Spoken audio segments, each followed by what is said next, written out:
कर्तृत्व आणि बुद्धिमत्तेच्या जोरावर अनेक महिलांनी यशोशिखर गाठले। आता कुठल्याही क्षेत्रात महिला मागे राहिलेल्या नाहीत।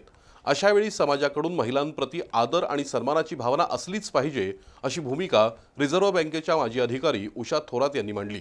सुशितो ग्रुप आयोजित वावा महिला गौरव पुरस्कार सोहळ्यात त्या बोलत होत्या। सुशितो ग्रुप संचलित वावा मल्टी हॉल यांच्या वतीनं नुकताच महिला गौरव पुरस्कार वितरण सोहळा पार पडला। बी न्यूजच्या वृत्तनिवेदिका महेश्वरी गोखले यांच्यासह मंजिरी कपडेकर, सुप्रिया राजे चिकोडी, स्मिता राजे कदम, प्रियांका माने, जयश्री पेटकर, सविता पाटील, डॉक्टर किमया शहा, स्नेहा हळदे, कांचन बिरसे, ॲडव्होकेट रत्नमाला कपूर यांना यावर्षीच्या वावा महिला गौरव पुरस्कारानं सन्मानित करण्यात आलं।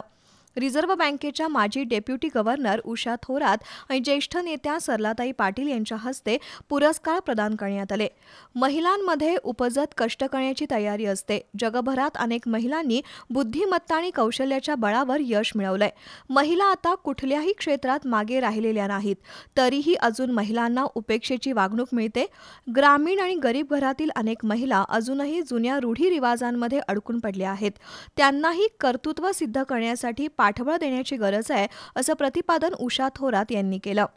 यावेळी सरलाताई पाटील आणि अपर्णाताई पाटील यांनीही मनोगत व्यक्त केली। सुशितो ग्रुपच्या संचालिका अश्विनी तोडकर यांनी हा पुरस्कार सोहळा आयोजित करण्यामागील भूमिका स्पष्ट केली।